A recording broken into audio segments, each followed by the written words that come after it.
Halo is back this week with another Inside Infinite blog, courtesy of the Halo Waypoint. I will post the link in the description box below.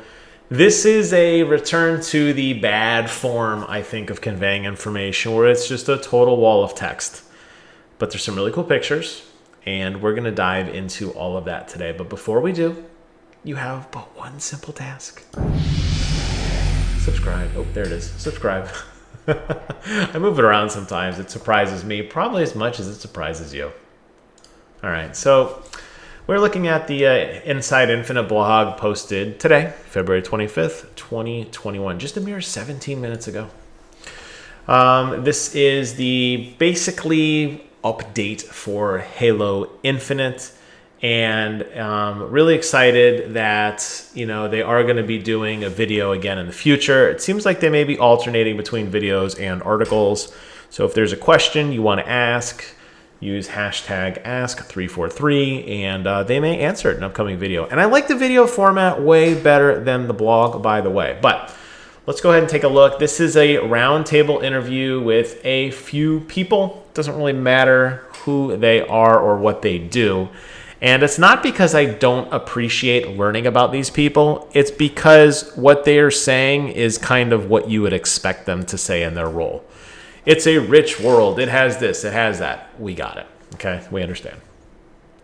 So they do include a lot of screenshots. Now, keep in mind, a lot of these are more promotional in material. These aren't necessarily representative gameplay. There are some down as we go through the blog together that are more representative of gameplay. I suspect on a high-end PC, probably not something you're going to see on your console, but gives you a rough idea of kind of what to expect.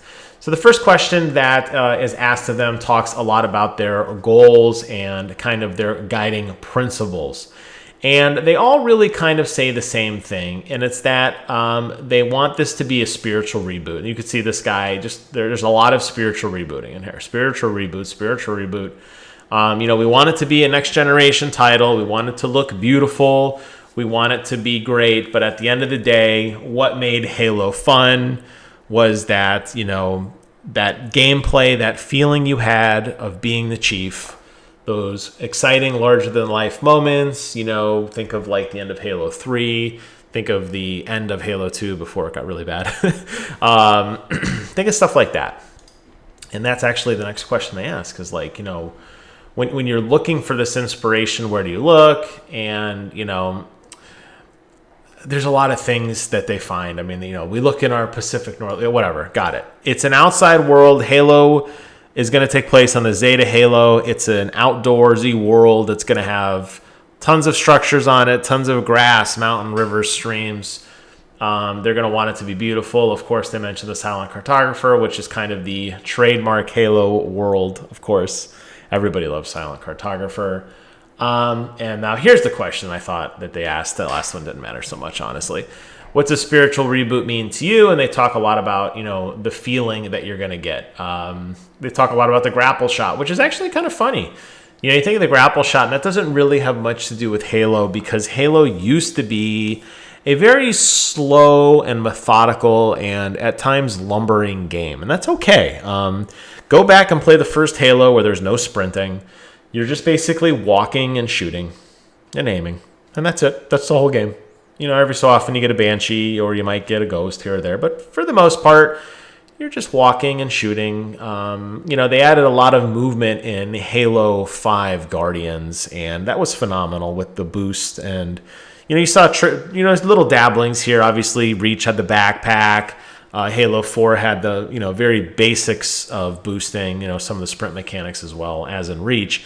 But it was really Halo 5, I think, that really started to put that snapping, all the Spartan abilities you had, the Spartan ground pound, the Spartan charge, the shoulder, the boost, that sort of thing. And they talk a lot about the spiritual reboot really in terms of the grappling hook, which, like I said, is kind of odd. The grapple shot is a great example of adding something new that also supercharges what you're already familiar with. You're familiar with clambering to get up a double stack of crates, but the objects are much more organic. And this is going to give you more fluid motion. And if you're a fan of melee, you're going to love grappling to an enemy and smashing them in the face. So, okay, I'll bite.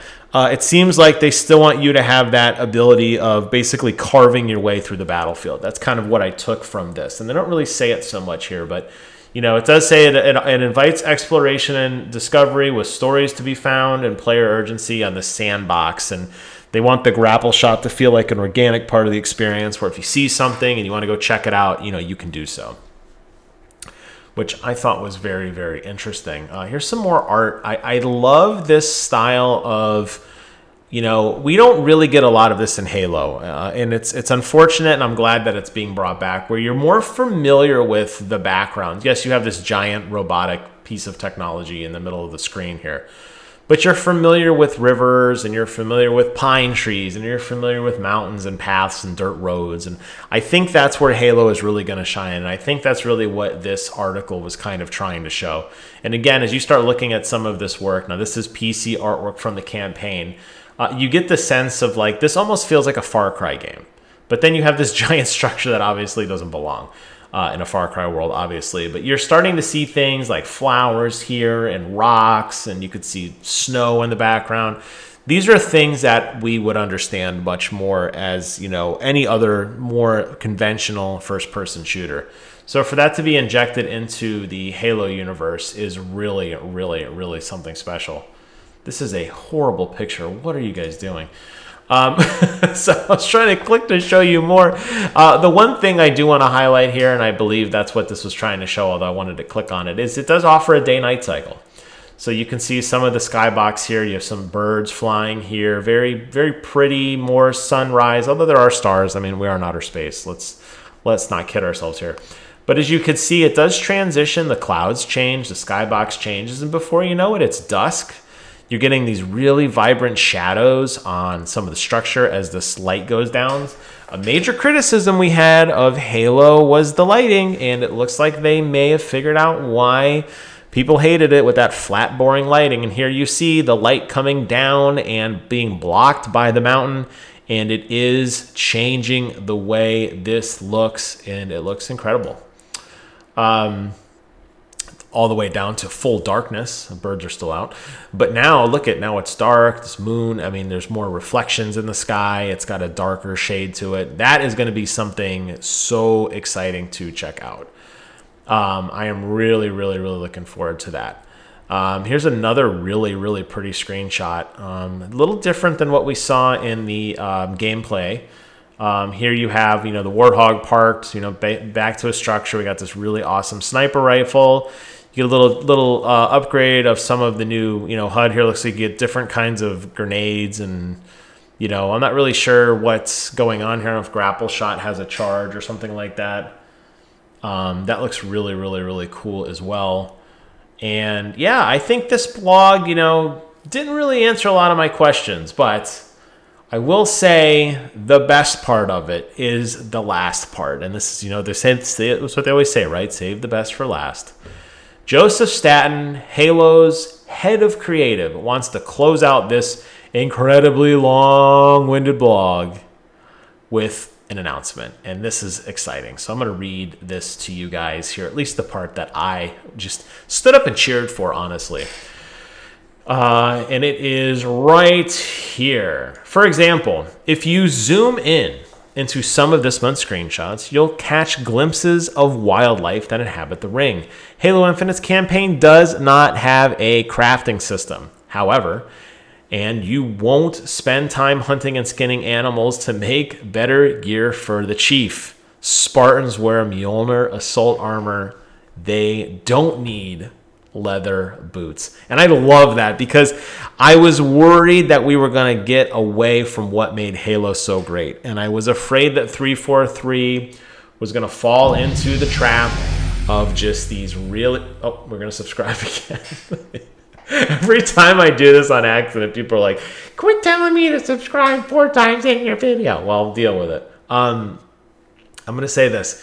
Halo, I was worried. 343 definitely has a bad problem when it comes to development, particularly in doing whatever the hot new thing is. And I think a lot of people were frustrated by what Halo 4's multiplayer experience was. I still argue it's the best Halo. But I understand why people weren't satisfied with the multiplayer, because it borrowed a lot of Call of Duty tropes where you had these like goofy kind of kill streaks. You got bonus points for like close quarter kills or melee kills or headshots. Instead of just the traditional, you get a point for slaying somebody, and it was that simple. They added a lot of stuff that people were not a fan of. And when Halo 5 Guardians came out, clearly we started to see that continued as well. You saw this really big injection of a microtransaction system with the requisition system. Again, something I did like, but I can understand some of the criticism there. And with every game now deciding it has to be an RPG or an RPG Lite, it is incredibly refreshing to hear Joseph say that, hey, listen, we are not going to be doing this in Halo. So I know that at least I, for a while, had thought, oh boy, here we go. We're going to get into, go get me 10 wolf pelts to make a better ammo satchel. No, we're not getting into any of that. I am really, really glad to see that. Now, what I will be really curious about, though, is what role all of this extra wildlife actually serves in the game. If it can be used as distractions, again, going back to Far Cry, can I shoot and have a herd of animals run through a Covenant camp, which may help me fight through? Can I ride them? Can I tame them? I don't know. This is the stuff that I would be intrigued in. If it is purely eye candy and they're really just putting that in to build this ultimate ambiance, okay, I dig that. I like that. Stick to what you're good at. Stick to guns, stick to melee, stick to grenades. Let's have big explosions. And if an animal gets in the way, well, I want to see him get chunked. And you got to put that in there too. So we'll see what they do. But that was exciting to hear for me. And I am really hoping that, as this game continues to cultivate and in the furnace, and they really kind of understand getting back to, their own words, a spiritual successor, one can hope that they figured it out. So we will see. I will post a link to this entire blog in the description below, so I encourage you to check it out, read it for yourself. I glanced through a lot of the questions. Honestly, they weren't that interesting, but I really wanted to just kind of highlight what we knew as of today. As a Halo super fan, I feel it is my duty, and I made a playlist for it. So if you missed any of that, go check out the playlist too, because I got a lot of good Halo stuff in there. Thank you guys so much for watching. Take care of yourselves, and until next time, I will see you guys on the other side.